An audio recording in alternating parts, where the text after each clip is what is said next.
नमस्कार मित्रांनो, मी शुभम पवार. मित्रांनो, जर तुम्हाला नवीन दुकान टाकायचं असेल, व्यवसाय सुरू करायचा असेल, तर वसंतराव नाईक विमुक्त जाती व भटक्या जमाती विकास महामंडळातर्फे बिनव्याजी 1,00,000 रुपये जे आहेत ते तुम्हाला कर्ज मिळणार आहे. तर त्यासाठी नक्की फॉर्म कसा भरायचा, पात्रता नक्की काय आहे, अटी काय आहेत, शर्ती काय आहेत, संपूर्ण माहिती आपण या व्हिडिओमध्ये घेणार आहे. तर व्हिडिओ नक्की शेवटपर्यंत पहा. चॅनलवरती पहिल्यांदा आला असाल तर आपल्या चॅनलला सबस्क्राईब करून ठेवा.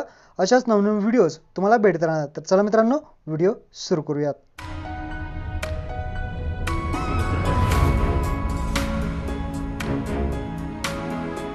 तर मित्रांनो, तुम्ही पाहू शकता वसंतराव नाईक विमुक्त जाती व भटक्या जमाती विकास महामंडळातर्फे राबवण्यात येणाऱ्या थेट कर्ज योजनेच्या कर्जाची मर्यादा अगोदर 25,000 होती. आता त्यावरून 1,00,000 पर्यंत जे आहे ते वाढवण्याबाबतचा हा 14/2 आत्ताच जो आहे तो GR आलेला आहे. 1,00,000 मर्यादा झालेली आहे. 1,00,000 पर्यंत तुम्हाला इथे बिनव्याजी कर्ज जे आहे ते मिळणार आहे. त्या संदर्भित हा GR तुम्ही पाहू शकता. तर सर्वात महत्त्वाची माहिती मी याच्यामध्ये तुम्हाला घेणार आहे. तर शासन निर्णय काय आहे ते पाहू शकता. मर्यादेची कर्जाची मर्यादा होती ती 25,000 रुपये होती. आता ही मर्यादा 1,00,000 करण्यास शासनाने जे आहे ती मान्यता दिलेली आहे. त्यानंतर तुम्ही पाहू शकता.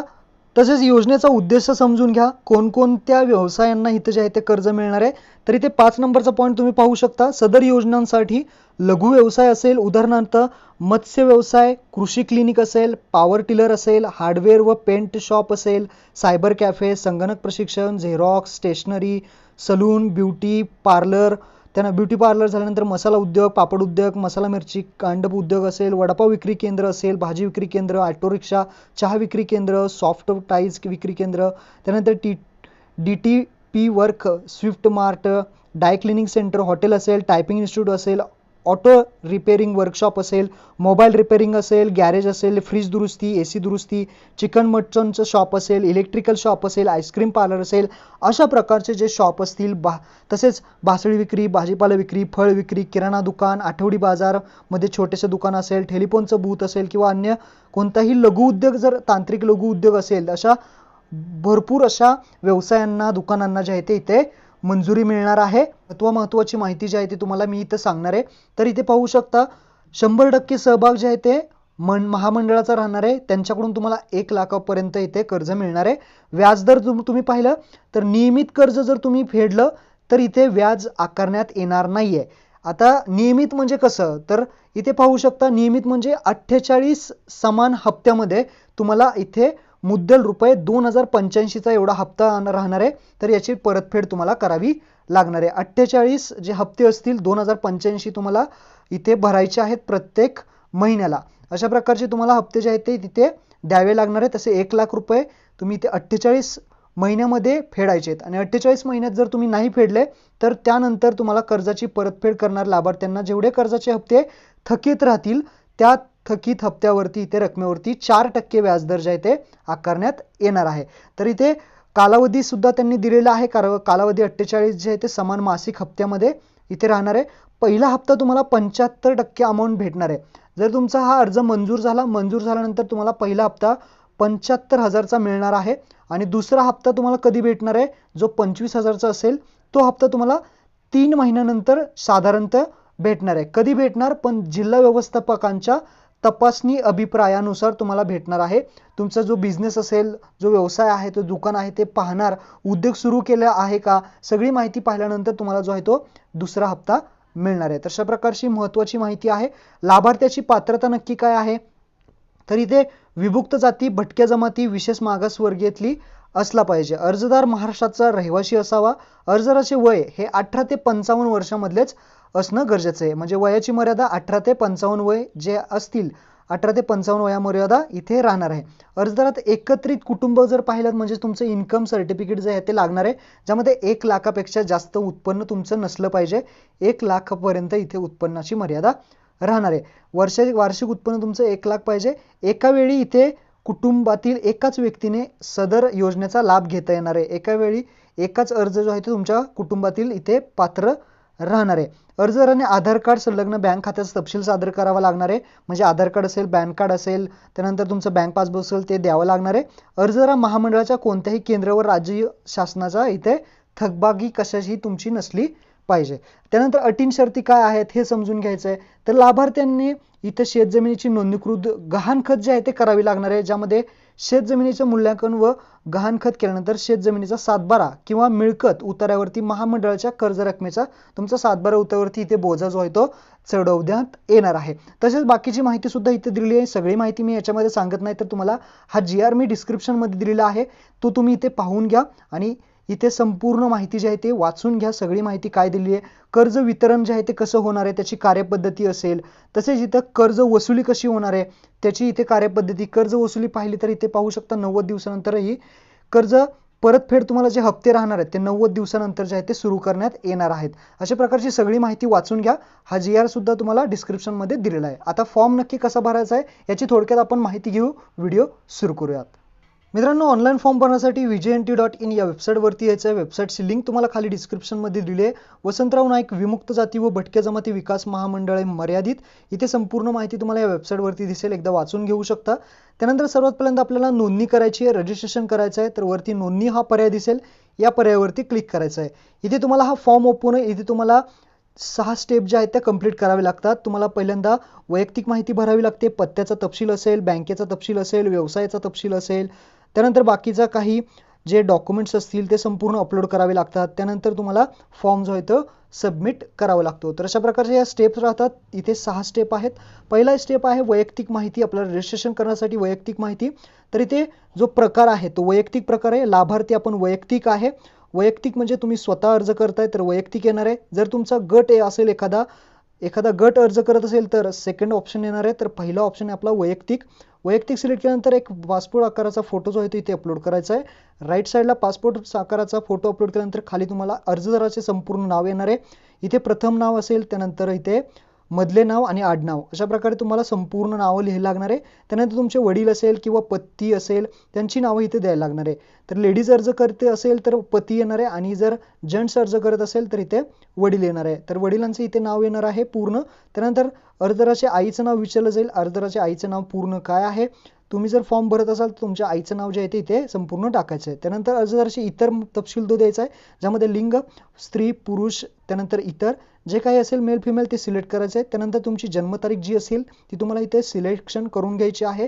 18 वयापासून 50 वयापर्यंत तुम्ही इथे फॉर्म भरू शकता. तर जन्मतारीख तीच लागेल, 50 वयापर्यंतची जन्मतारीख तुम्हाला इथे टाकून घ्यायची आहे. वय तुमचं तिथे येईल. मोबाईल नंबर तुम्हाला टाकायचा आहे. मोबाईल नंबर टाकल्यानंतर ईमेल ID असेल तर टाकू शकता, अन्यथा सोडून देऊ शकता.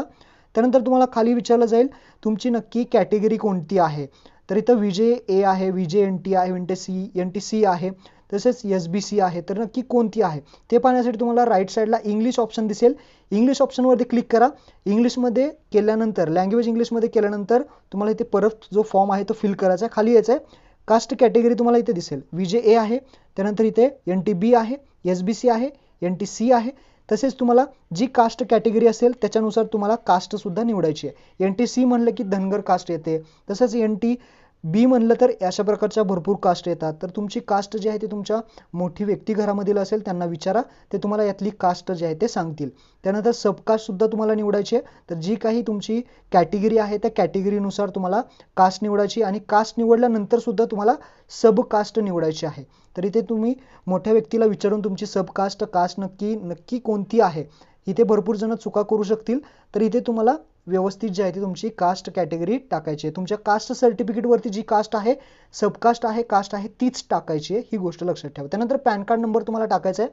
त्यानंतर तुम्हाला रेशन कार्ड नंबर टाकायचा आहे. रेशन कार्ड नंबर तुम्हाला 12 अंकी टाकायचा आहे. 12 अंकी रेशन कार्ड नंबर कसा काढायचा, वरती तुम्हाला आय बटनवरती लिंक भेटेल, आपल्या चॅनलवरती आहे. तर 12 अंकी नंबर रेशन कार्डचा तो कसा काढायचा तो काढून घ्या आणि तो टाकायचा. त्यानंतर एज्युकेशन तुमचे किती झाले, 12th झाले का, ग्रॅज्युएशन का, 10वी झाले ते टाकायचे आणि त्यानंतर फॉर्म जो आहे तो सबमिट करायचा. सगळा फॉर्म मी भरलेला आहे. त्यानंतर तुम्हाला आता सबमिट ऑप्शनवरती क्लिक करा. सबमिट केल्यानंतर आपलं रजिस्ट्रेशन जे आहे ते पहिली स्टेप आपली कंप्लीट झालेली आहे. रजिस्ट्रेशन कंप्लीट झाल्यानंतर तुम्हाला ओके ऑप्शनमध्ये क्लिक करायचं आहे. ओके केल्यानंतर आपल्याला पुढची माहिती जी आहे ते भरायची आहे. ओके केल्यानंतर तुम्हाला जर लॉग इन करायचं असेल पुन्हा तर तुम्ही तुमच्या मोबाईल नंबरने लॉग इन करू शकता. तर लॉग इनची लिंक सुद्धा मी डिस्क्रिप्शनमध्ये दिली आहे. त्यानंतर दुसरी स्टेप येते ॲड्रेस डिटेल्स टाकायचे आहेत. तर तुमचा ॲड्रेस, करस्पॉन्ड ॲड्रेस आणि परमनंट ॲड्रेस तुम्ही जर आत्ता कुठे राहत असाल बाहेर तर करस्पॉन्ड ॲड्रेसमध्ये तुम्ही इथे टाकू शकता. तसेच परमनंट ॲड्रेस नक्की तुमचा कोणता आहे तो सुद्धा तुम्हाला द्यायचा आहे. इथे तुमचा डिव्हिजन निवडायची आहे, कोणत्या डिव्हिजनमध्ये येतात, त्यानंतर तुमचा जिल्हा निवडायचा आहे. ऑल महाराष्ट्रासाठी आहे, काळजी करू नका. तर इथे तुमची डिव्हिजन निवडा, त्यानंतर डिस्ट्रिक्ट निवडा, तालुका निवडा आणि पिनकोड टाका. हा झाला तुमचा करस्पॉन्ड ॲड्रेस. करस्पॉन्ड ॲड्रेस आणि परमनंट ॲड्रेस जर सेम असेल तरी same as a communication address असं तुम्हाला जे आहे ते टाकायचं आहे. म्हणजे वरचा जो कम्युनिकेशन ॲड्रेस आणि खालचा परमनंट तो सेव्ह करायचा आहे. सेव्ह झाल्यानंतर आपला ॲड्रेस सुद्धा इथं सेव्ह झालेला आहे. आपली तिसरी स्टेप येते ज्यामध्ये तुम्हाला महत्त्वाचा इन्कम, बिझनेस आणि बँक या 3 प्रकारचे जे आहे ते डिटेल्स तुम्हाला द्यायचे आहेत. तर इन्कमचे डिटेल्स पहिल्यांदा तुम्हाला द्यावे लागणार आहेत, ज्यामध्ये तुम्हाला ॲन्युअल इन्कम, तुमचं वार्षिक उत्पन्न किती आहे, 1 लाखाच्या आतमध्ये तुमचं इथे उत्पन्न असणं गरजेचं आहे. जे काही उत्पन्न तुमचं असेल ते तुमचं इथे टाकायचं आहे. त्यानंतर तुम्हाला इथे विचारेल की तुम्ही ऑलरेडी इथे बिझनेस तुमचा आहे का. ऑलरेडी जर तुमचा बिझनेस असेल, व्यवसाय असेल, दुकान असेल तर येस करा, नसेल तर नो करायचं. त्यानंतर नेम ऑफ द बिझनेस, तुमचा जो बिझनेस आहे, तुमचा जो व्यवसाय आहे त्याला तुम्हाला काय नाव द्यायचं आहे किंवा तुमचं ऑलरेडी असेल तर तुम्हाला काय द्यायचं आहे ते तुम्ही देऊ शकता.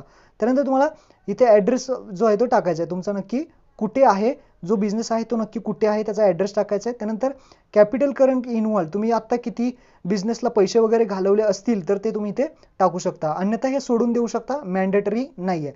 त्यानंतर खाली याचे खाली तुम्हाला विचारलं जाईल की तुम्ही बँकेकडून लोन किंवा गव्हर्नमेंटकडून वगैरे सबसिडी लोन घेतलेलं आहे का.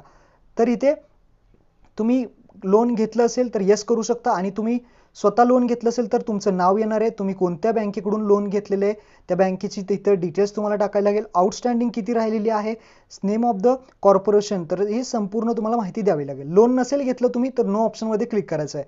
त्यानंतर खाली यायचे बिझनेस डिटेल्स तुम्हाला द्यायच्यात. बिझनेस डिटेल्समध्ये तुम्हाला इथे विषय लँड तुमची स्वतःची आहे का, जागा तुमची स्वतःची आहे का, जिथे शॉप टाकणार आहे असेल तर येस करा, अन्यथा नो करा. त्यानंतर तुमची इथे बिल्डिंग असेल, शॉप असेल, ते शॉप तुमचं स्वतःचं आहे का, शॉप स्वतःचं असेल तर येस करा, नसेल स्वतःचा रेंटने असेल तर नो करा. त्यानंतर बिझनेस रिलेटेड जे आहे ते इथे लायसन आहे का, लायसन असेल तर येस करा, तर ते सोडून द्या, काही त्याचं इथे मॅन्डेटरी नाही आहेत. बिझनेस फॉर चुझिंग एनी रिझन द्यायचं आहे तुम्हाला, रिझन काय आहे, तुम्ही हा बिझनेस कशामुळे टाकताय हे तुम्ही रिझन तिथं देऊ शकता. त्यानंतर तुम्हाला इथं द्यायचं आहे की पार्टनरशिपमध्ये आहे का, पार्टनरशिप असेल तर येस करा, अन्यथा नो करा. त्यानंतर खाली या, खाली तुम्हाला बँकेचे डिटेल्स द्यायचे आहेत. जी माहिती स्टारने केलेली आहे ती तुम्हाला मॅन्डेटरी आहे, ती द्यायची आहे, बाकीचे सोडून दिली तरी चालेल.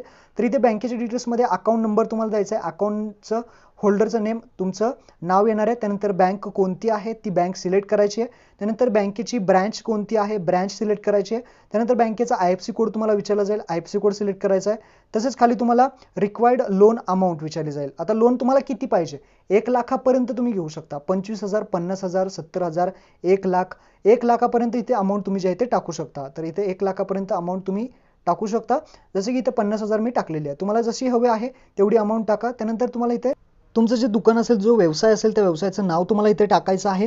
ते टाकल्यानंतर तुम्हाला खाली विचारलं जाईल तुम्हाला कोणत्या बँकेकडून लोन पाहिजे. तर तुमच्या जवळील जी बँक असेल, ब्रँच असेल, त्या बँकेचं नाव तुम्हाला इथं सिलेक्ट करायचं. समजा बँक ऑफ महाराष्ट्रामधून तुम्हाला लोन पाहिजे तर बँक ऑफ महाराष्ट्र सिलेक्ट करा, ज्या बँकेतून तुम्हाला लोन पाहिजे ते सिलेक्ट करा. त्यानंतर ती ब्रँच तुमच्या शेजारील कुठे आहे ही संपूर्ण लिस्ट आहे, या लिस्टमधून तुम्हाला नाव शोधायचं आहे.